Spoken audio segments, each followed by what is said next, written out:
नमस्कार दोस्तों, कैसे हो आप सब। मैं गजानंद वर्मा एक बार फिर आप सभी का हार्दिक अभिनंदन और स्वागत करता हूं हमारे इस ऑनलाइन प्लेटफॉर्म आसू जी के ट्रिक के अंदर। जैसा कि दोस्तों आज आप सभी को सामने जो दिखाई दे रहा है कि राजस्थान में ऊर्जा संसाधन व पर्यटन, ये महत्वपूर्ण प्रश्नोत्तरी रहेगी अपनी। राजस्थान में ऊर्जा संसाधन व पर्यटन, और यहाँ से हर बार एग्जाम में एक न एक क्वेश्चन जरूर आता है। तो महत्वपूर्ण प्रश्नोत्तरी विशेष रूप से जो पटवार है और राजस्थान पुलिस, ध्यान से पढ़ लेना और एक एक चीज़ के नोट्स बना लेना, क्योंकि ये बहुत ही महत्वपूर्ण प्रश्नोत्तरी होगी। और मैं गारंटी के साथ कह सकता हूँ जो चीज़ करवाऊंगा उससे अंदर से एक न एक क्वेश्चन हर एग्जाम में आपको देखने को जरूर मिलेगा। चलिए दोस्तों, करते हैं शुरू। आप सभी को वेरी गुड इवनिंग। एक बार सभी साथी क्लास को शेयर कर दें। चलो करते हैं शुरू। तो आज का पहला क्वेश्चन आपकी स्क्रीन के ऊपर आ गया है कि राजस्थान का पहला बायोमास संयंत्र। तो बायोमास और बायोगैस, ध्यान रखना दोस्तों, दोनों में अंतर है। एक तो बायोमास है यहाँ पर तो, और एक होता है बायोगैस। तो बायोमास पूछा है इसने। बायोमास, बायोगैस तो पशु के जो अवशिष्ट होती है ना, पशु अवशिष्ट, उससे बनाई जाती है। ये बायोमास है जो कृषि अवशिष्ट से बनाई जाती है ना। ठीक है, तो ऑप्शन है खेड़ली अलवर, पदमपुरा गंगानगर, देवली टोंक, बालोतरा बाड़मेर। जल्दी से बताओ राजस्थान का पहला बायोमास संयंत्र कहाँ स्थापित किया गया है। तो ध्यान रखना दोस्तों, राजस्थान का पहला बायोमास संयंत्र है वो पदमपुरा गंगानगर में स्थापित किया गया है। देखो, राजस्थान का पहला बायोमास बायोमास संयंत्र। बायोगैस अलग होती है, बायोमास अलग है, ध्यान रखना, ठीक है ना। तो बायोमास किससे बनाई जाती है? तो कृषि अपशिष्ट से बनाई जाती है। किससे बनाई जाती है? कृषि अपशिष्ट से बनाई जाती है। ये लो, कृषि अपशिष्ट, अपशिष्ट, ठीक है, ध्यान रखना, कृषि अपशिष्ट से ये बायोमास बनाई जाती है। अब देखो इसके अंदर ऑप्शन है खेड़ली अलवर है। एक एक चीज को आप नोट करना।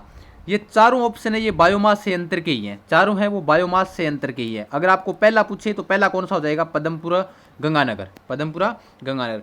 खेड़ली अलवर के अंदर है, इसमें क्या बनाई जाती है कि सरसों से आधारित है। ये किससे आधारित है? सरसों पर आधारित है, यानी सरसों की जो खल होती है ना उससे बनाई जाती है। किससे? सरसों की खल से, सरसों की खल से बनाई जाती है, ये ध्यान रखना, ठीक है। उसके बाद पदमपुरा गंगानगर वाला आ गया। तो पदमपुरा जो गंगानगर है ये बनाया जाता है कृषि अपशिष्ट पर आधारित है। किस पर आधारित है? कृषि अपशिष्ट पर आधारित। देवली टोंक के अंदर चावल की भूसी से बनाई जाती है, यानी चावल की जो भूसी होती है उससे ये क्या बनाया जाता है? यहाँ पर बायोमास ऊर्जा संयंत्र स्थापित किया गया है। और बालोतरा बाड़मेर, बालोतरा आपको पता ही है बाड़मेर के अंदर है। यहाँ पर जो शहर का जो कचरा है ना उसके ऊपर ये बायोमास संयंत्र क्या किया गया है? स्थापित किया गया है। तो चारों ध्यान में रखना, ये शहरी कचरे में आ जाएगा, देवली वाला चावल पर आ जाएगा, पदमपुरा वाला कृषि पर आ जाएगा, और खेड़ली अलवर वाला सरसों की खल पर आधारित है। तो बायोमास संयंत्र आप समझ गए होंगे, ये कृषि अपशिष्ट से बनाई जाती है, ठीक है ना, ध्यान रखना। और इसका सही उत्तर हो जाएगा पदमपुरा गंगानगर, ठीक है, ध्यान रखना। नेक्स्ट क्वेश्चन बताओ जल्दी से कि राजस्थान नहीं, रावतभाटा परमाणु ऊर्जा विद्युत गृह किस देश के सहयोग से स्थापित किया गया था?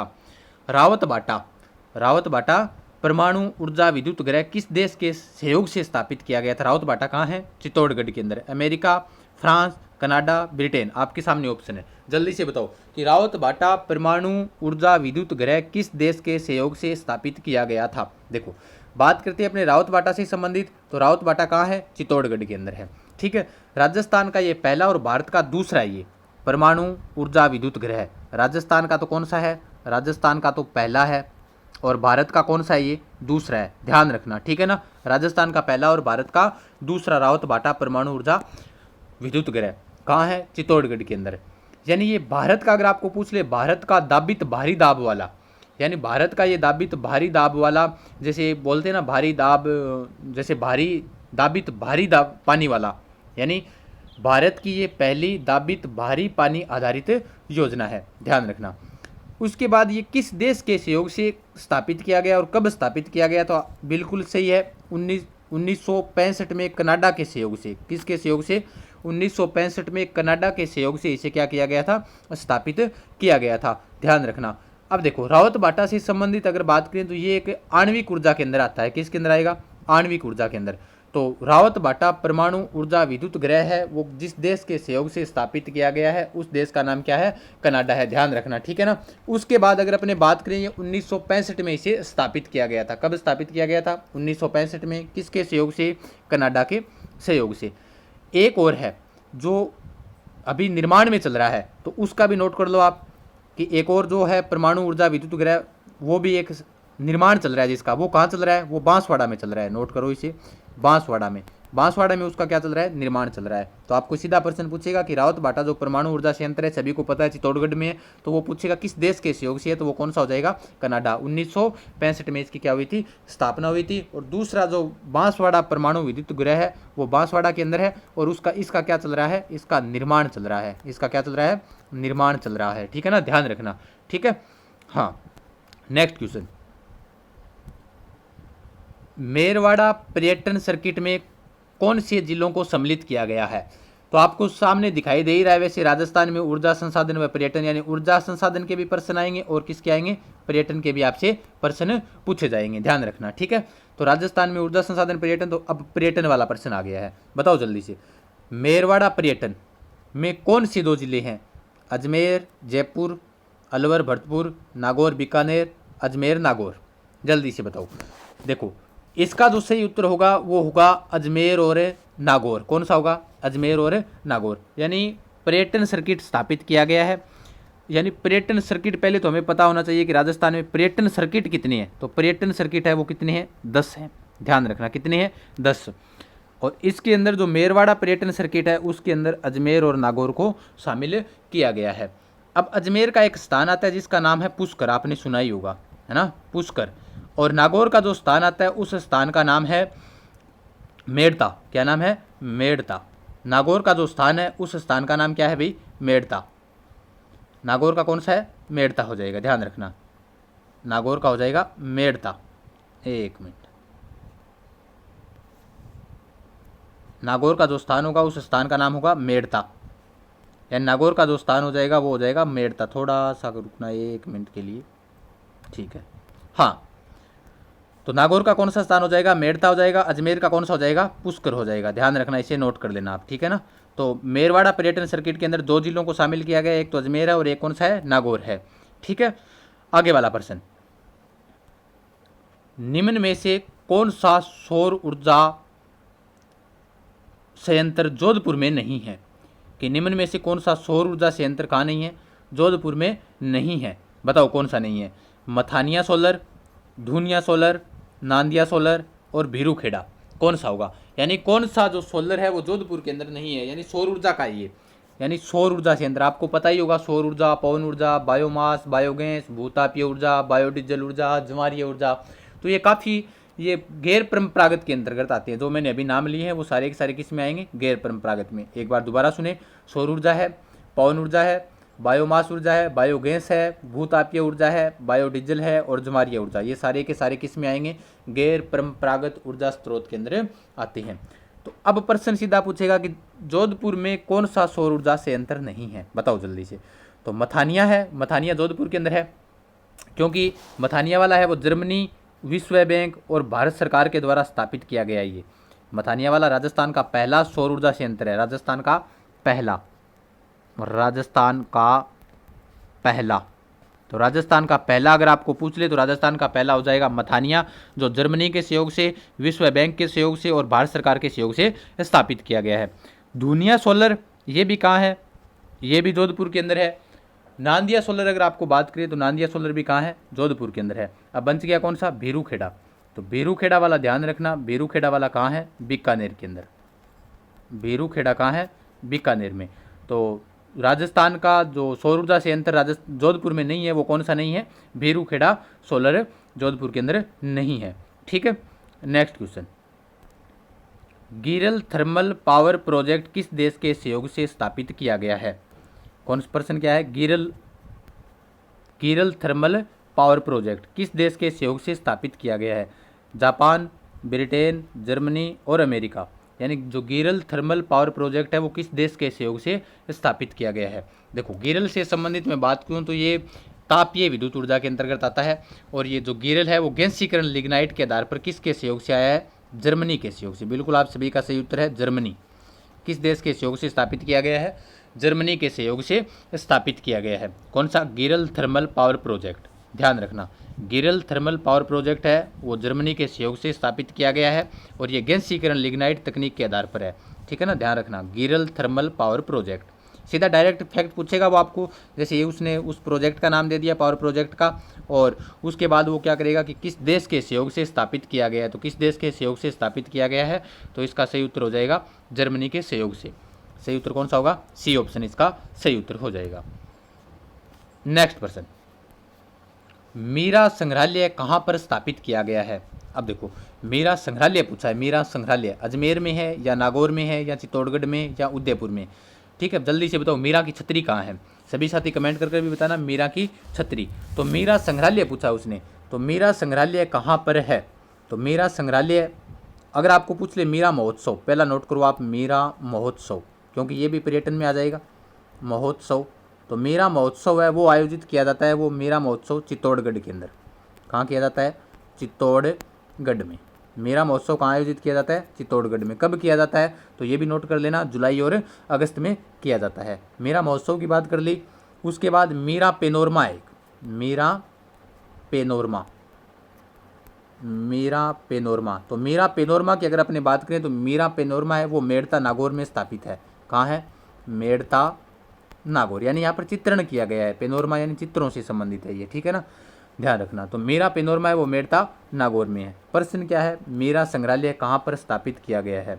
तो मीरा संग्रहालय, ध्यान रखना, तो मीरा संग्रहालय है वो आप चित्तौड़गढ़ कर आते हो, क्या करते हैं कि ऑप्शन के अंदर, जैसे चित्तौड़गढ़ के अंदर, चित्तौड़गढ़ दुर्ग में जैसे संत रैदास जी की वहाँ पर छतरी बनी हुई है। तो ध्यान रखना, मीरा संग्रहालय है वो, मीरा संग्रहालय है वो उदयपुर के अंदर है, ठीक है ना, ये नोट कर लेना। और अगर आपको पूछ ले मीरा महोत्सव, तो चित्तौड़गढ़ का, मीरा पेनोरमा मेड़ता नागौर की है। तो मीरा संग्रहालय कहाँ है? उदयपुर के अंदर है, ठीक है, ध्यान रखना। नेक्स्ट प्रश्न, पर्यटन को जन उद्योग का दर्जा कब मिला था? आपको पता ही है पर्यटन एक ऐसा उद्योग है जो निर्धूम जिसे कहते हैं, यानी धुआं रहित उद्योग, क्योंकि इसमें धुआं थोड़ी निकल रहा है पर्यटन के अंदर से, है ना, तो वही बात है। तो पर्यटन को जन उद्योग का दर्जा कब दिया गया था? तो ये है 2004-05, 2007-08, 1992-93 या 1998 और 99। प्रश्न ये है कि पर्यटन को जन उद्योग का दर्जा कब दिया गया था?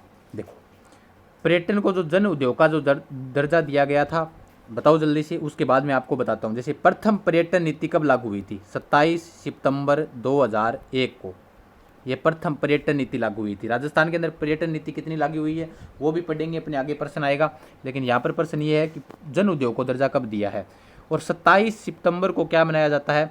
यूएनओ के द्वारा मान्यता प्राप्त है अंतर्राष्ट्रीय पर्यटन दिवस भी बनाया जाता है। प्रश्न आएगा आगे उनसे भी संबंधित, और बाकी अपने चर्चा करेंगे उसके बारे में भी। तो पर्यटन को जो जन उद्योग का दर्जा मिला था वो मिला था, इसका जो 1 नंबर उत्तर जो दे रही हैं उनका सभी का सही उत्तर है, 2004 और 5 में मिला था। यानी पर्यटन को जन उद्योग का दर्जा कब दिया गया? 2004-05 में दिया गया था, ठीक है, ध्यान रखना। ये ऐसे फैक्ट है भूगोल की, क्योंकि भूगोल के प्रश्न है क्या होते हैं कि कम भी आ सकते हैं, लेकिन संभावना इसकी ज़्यादा ही रहती है ना, तो ध्यान रखना। तो पर्यटन को जन उद्योग का दर्जा है वो 2004-05 में दिया गया था। अब मैं पर्यटन से संबंधित बात बता देता हूँ। तो ये प्रथम पर्यटन नीति लागू हुई थी 27 सितंबर 2001 को, और इसका उद्देश्य भी यही था। इस जो प्रथम पर्यटन नीति थी ना, ये प्रथम पर्यटन नीति, इसका उद्देश्य क्या था? पर्यटन नीति, इसका उद्देश्य ये था कि जो पर्यटन को किसका दर्जा मिले? जन उद्योग का दर्जा मिले। और लास्ट में जाकर 2004-05 में क्या मिल गया था? इसे जन उद्योग का दर्जा मिल गया था, ध्यान रखना। चलिए नेक्स्ट क्वेश्चन पर, ये लो, राजस्थान के ग्रामीण क्षेत्रों में घरेलू ऊर्जा का सर्वश्रेष्ठ विकल्प कौन सा है? अगर आपको ये प्रश्न पूछ ले कि राजस्थान के ग्रामीण क्षेत्रों में घरेलू ऊर्जा का सर्वश्रेष्ठ विकल्प, एक पूछेगा राजस्थान में सर्वाधिक ऊर्जा किससे बनाई जाती है, एक पूछेगा राजस्थान के ग्रामीण क्षेत्रों में घरेलू ऊर्जा का सर्वश्रेष्ठ विकल्प कौन सा है। तो ध्यान रखना, बायोमास है या बायोगैस है या भूतापीय है या बायोडीजल है। देखो, घरेलू घरों के अंदर, घरों में अपने क्या रखते हैं, याद रखो, घरों में अपने पशु रखते हैं, तो पशु अपशिष्ट यानी पशुओं के अपशिष्ट से जो बनाई जाती है वो क्या बनाई जाती है? बायोगैस बनाई जाती है। हमने सबसे पहले पढ़ा था बायोमास के बारे में। जैसे बायोमास का पहला जो ऊर्जा संयंत्र स्थापित किया गया था वो पदमपुरा गंगानगर के अंदर स्थापित किया गया था, वो हमने पढ़ा था। तो ग्रामीण क्षेत्रों में जो घरेलू ऊर्जा का सर्वश्रेष्ठ विकल्प है तो वो कौन सा होगा? बायोगैस ऊर्जा होगा, ध्यान रखना, क्योंकि घरों में क्या रखते हैं? पशु, और पशुओं के खाद से क्या बनाई जाती है? बायोगैस बनाई जाती है। तो इसकी जो एक ये प्रश्न पूछ सकता है कि बायोगैस के सर्वाधिक संयंत्र कहाँ स्थापित है राजस्थान में? तो सर्वाधिक संयंत्र है वो उदयपुर में स्थापित है। कहाँ है भाई? उदयपुर में स्थापित किए गए हैं, ध्यान रखना, किसके?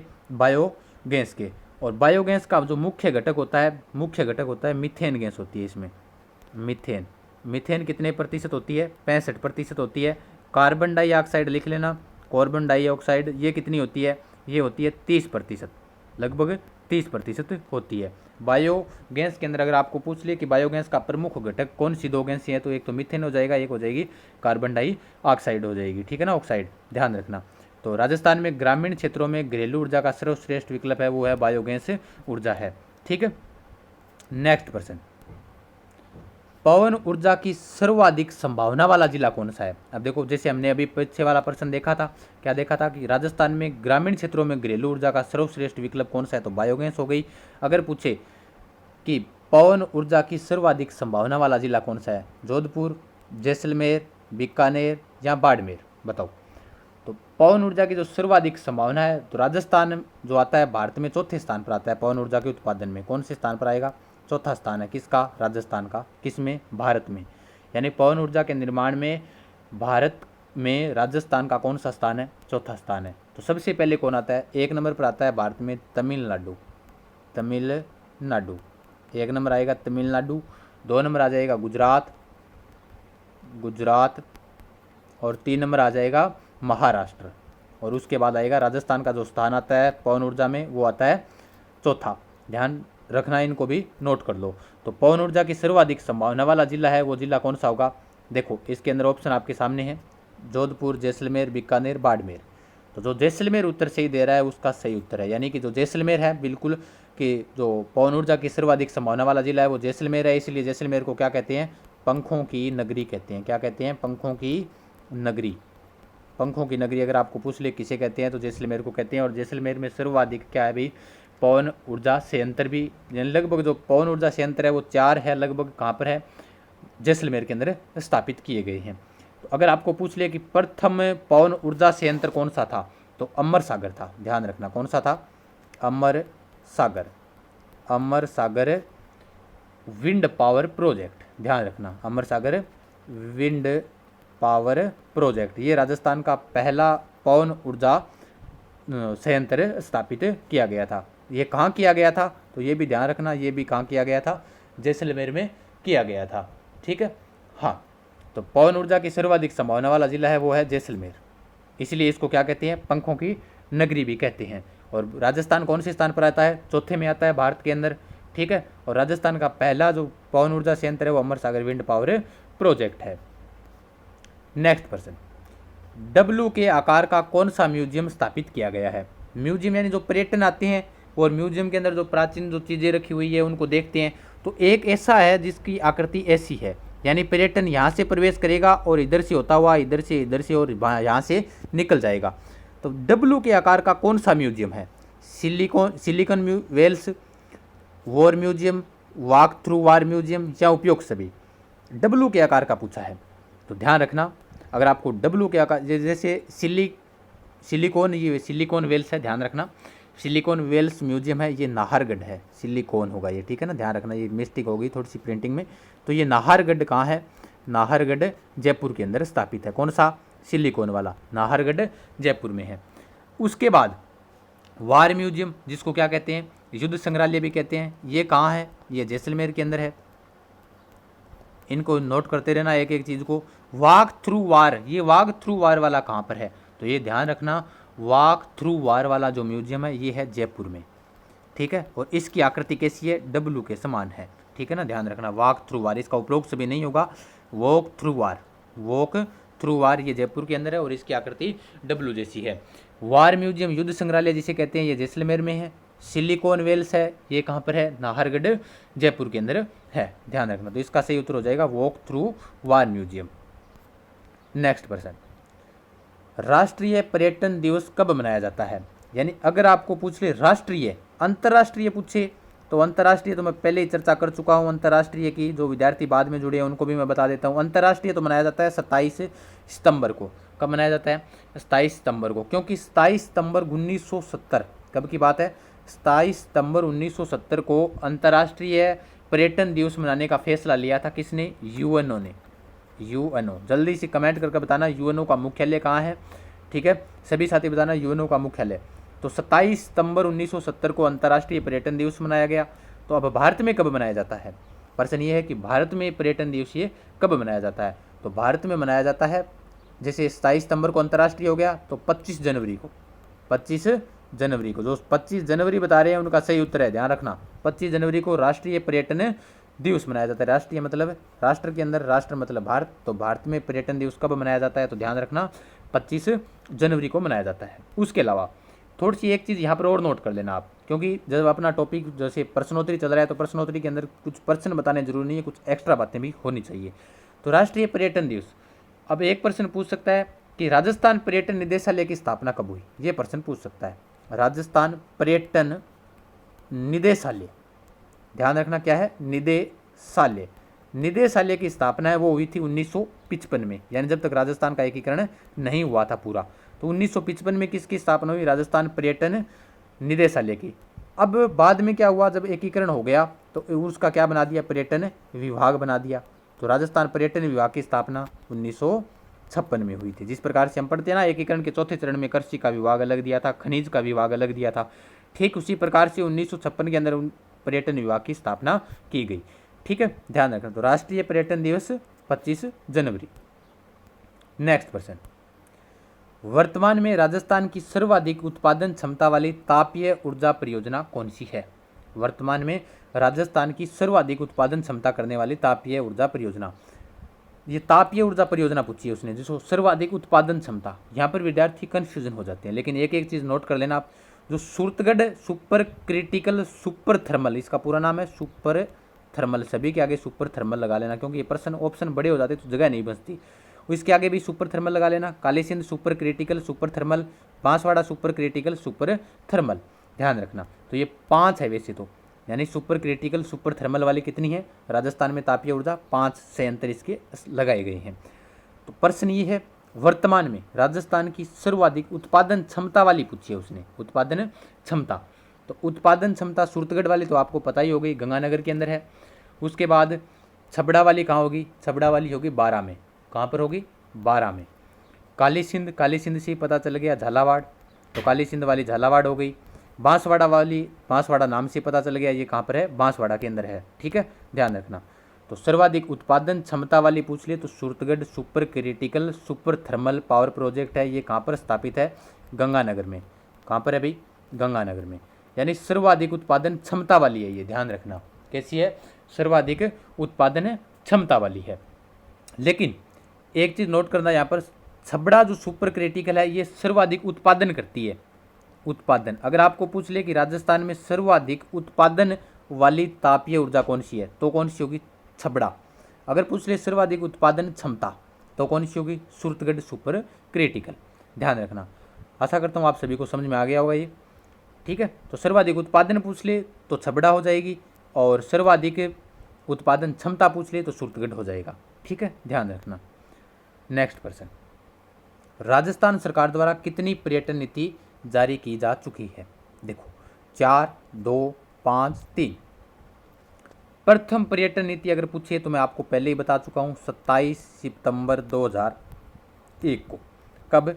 27 सितंबर 2001 को क्या आई थी? प्रथम पर्यटन नीति आई थी, जिसका उद्देश्य क्या था कि पर्यटन को किसका उद्योग मिले, यानी जन उद्योग का दर्जा मिले। और ये पर्यटन एकमात्र ऐसा उद्योग है जो धुआं रहित है, क्योंकि पर्यटन से कभी धुआं नहीं निकलता, क्योंकि पर्यटन आते हैं घूमकर चले जाते हैं। ठीक है, ध्यान रखना। तो 27 सितंबर 2001 को प्रथम पर्यटन नीति जारी हुई थी। अब दूसरी पूछ लिया आपको, दूसरी कब हुई थी ये भी नोट कर लो। तो जो दूसरी पर्यटन नीति जारी हुई थी, यानी पहले वाले का तो उद्देश्य क्या था? पर्यटन को जन उद्योग का दर्जा देना। अब उसके बाद अगर आपको पूछ ले दूसरी, तो दूसरी ध्यान रखना, दूसरी 2007 में हुई थी। 2007 में दूसरी पर्यटन नीति जारी हुई। तीसरी अगर आपको पूछ ले कि तीसरी पर्यटन नीति कब जारी हुई थी, तो तीसरी हुई थी, और तीसरी और नवीनतम जिसे कहते हैं वो 2015 में हुई थी। यानी राजस्थान में वर्तमान में 3 पर्यटन नीति जारी कर चुका है, ध्यान रखना। तो राजस्थान सरकार द्वारा कितनी पर्यटन नीति जारी की जा चुकी है? तो वो है 3, ध्यान रखना। ठीक है, तो इसका जिसने सही बताया, 4 नंबर ऑप्शन सही बताया था, तो वो 3 हो जाएगा। ठीक है ना, कहीं आप ऐसे देख लो ऑप्शन के अंदर 3 के अंदर ऑप्शन 4 मिले और आप 3 कर आ जाओ, ऐसा नहीं करना है। 4 में ऑप्शन में मिला है हमें 3 मिला है, तो वर्तमान में 3। नवीनतम कौन सी? 2015 वाली। प्रथम कब हुई? 2001 में। दूसरी कब हुई? 2007 में। ठीक है, ध्यान रखना। आगे वाला प्रश्न, राजस्थान में शाही ट्रेन फेरी क्वीन, यानी जो राजस्थान सरकार का द्वारा जो 3 शाही ट्रेन चलाई गई है उसमें एक है जिसका नाम है फेरी क्वीन, किस क्षेत्र में पर्यटन करवाती है? मारवाड़, शेखावाटी, हाड़ौती और मेवाड़। मैं तीनों पर्यटन जो शाही ट्रेन है उनकी भी जिक्र करूंगा कि जो तीनों ट्रेन है उनका जो कहाँ पर किसकी स्थापना से किसने स्थापना की व कब की। लेकिन पहला प्रश्न ये है कि राजस्थान में शाही ट्रेन फेरी क्वीन किस क्षेत्र में चलाई जाती है? तो ध्यान रखना, जो शाही ट्रेन फेरी क्वीन है ये फेरी क्वीन चलाई जाती है शेखावाटी क्षेत्र में। किस क्षेत्र में? शेखावाटी क्षेत्र में। यानी शेखावाटी क्षेत्र के अंदर क्या है कि जो हवेलियां हैं उन हवेलियों का क्या करवाती है? ये हवेलियों का भ्रमण करवाती है। किसका? हवेलियों का।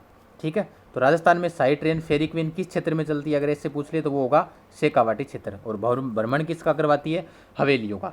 अब देखो, इसकी स्थापना कब की गई थी? शाही जो ट्रेन है फेरी क्वीन, तो फेरी क्वीन की स्थापना है वो 2003 में की गई थी। कब की गई थी? नोट करना इसकी स्थापना। ठीक है, स्थापना कब की गई? 2003 में। और स्थापना की किसने थी इसकी? उत्तर पश्चिम रेलवे ने। उत्तर पश्चिम रेलवे ने इसकी स्थापना की थी। फेरी क्वीन की स्थापना किसने की थी?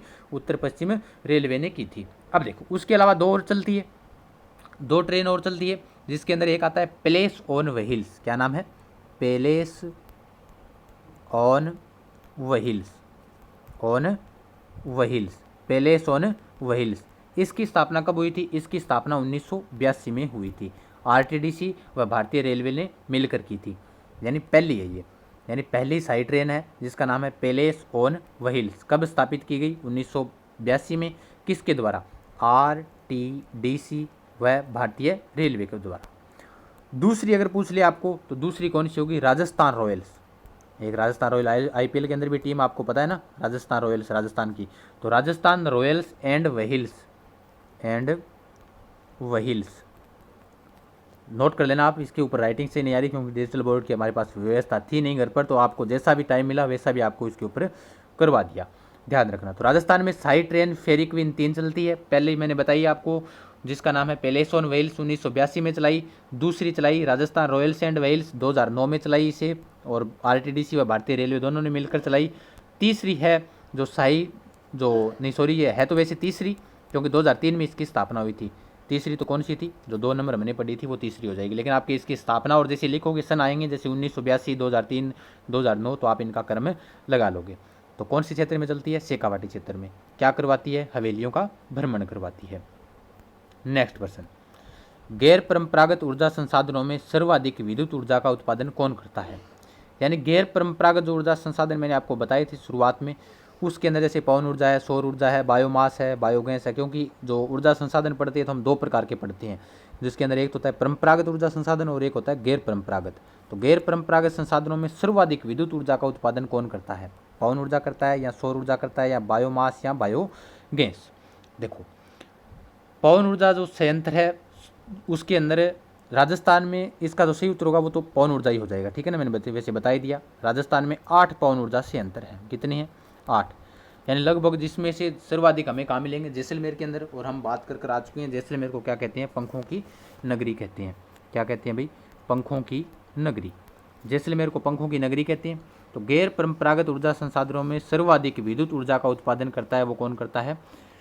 पवन ऊर्जा करता है। ठीक है, ध्यान रखना। और राजस्थान में 8 संयंत्र है किसके? पवन ऊर्जा के। और सर्वाधिक जो संयंत्र है वो लगभग कहाँ पर मिलेंगे हमें? 4 जैसलमेर के अंदर है। जैसे मैंने आपको पहला बताया था, अमर सागर विंड पावर प्रोजेक्ट, दूसरा बड़ा बाग विंड पावर प्रोजेक्ट, तीसरा है सोडाबंदन विंड पावर प्रोजेक्ट, और चौथा है हंसुआ विंड पावर प्रोजेक्ट। ये 4 जैसलमेर के अंदर स्थापित है। और इसलिए क्या कहते हैं? जैसलमेर को पंखों की नगरी कहते हैं। ठीक है ना, ध्यान रखना। तो गैर परंपरागत ऊर्जा संसाधनों में सर्वाधिक विद्युत ऊर्जा का उत्पादन कौन करता है? तो ध्यान रखना, सर्वाधिक विद्युत ऊर्जा का उत्पादन होगा पवन ऊर्जा के द्वारा। और बायोमास, बायोगैस और सौर ऊर्जा के बारे में हमने पढ़ा, यानी सर्वाधिक संभावना किस क्षेत्र में थी, किस प्रकार के प्रश्न में आ सकते हैं। तो आज के लिए जो महत्वपूर्ण प्रश्नोत्तरी थी हम इतने ही अध्ययन करेंगे। बाकी जब भी आगे वाली क्लास होगी उसके अंदर पढ़ाएंगे। लेकिन आज क्या थी, थोड़ी सी मैं घर पर था, डिजिटल बोर्ड की व्यवस्था थी नहीं, लेकिन फिर भी जो महत्वपूर्ण प्रश्न थे और जो पर्यटन और ऊर्जा संसाधन के जो ऐसे एग्ज़ाम में आ सकते हैं वो मैंने आपको करवाए। उसके अलावा ध्यान रखना आप, जैसे अभी फ़िलहाल राजस्थान पुलिस का जो पेपर निश्चित किया गया है उसके अनुसार राजस्थान पुलिस व पटवारी दोनों के लिए ये महत्वपूर्ण प्रश्नोत्तरी होगी। और एग्ज़ाम में यहाँ से हर बार एक क्वेश्चन जरूर आता है, चाहे आप पीछे के एग्ज़ाम उठाकर देख लेना। तो आशा करता हूँ आप सभी समझ गए होंगे, इनके नोट्स बनाए होंगे। तो आज के लिए इतने ही प्रश्न थे, बाकी पढ़ेंगे अपने आगे जब भी क्लास होगी उसके अंदर। तब तक के लिए धन्यवाद। जय हिंद, जय भारत, शुभ रात्रि।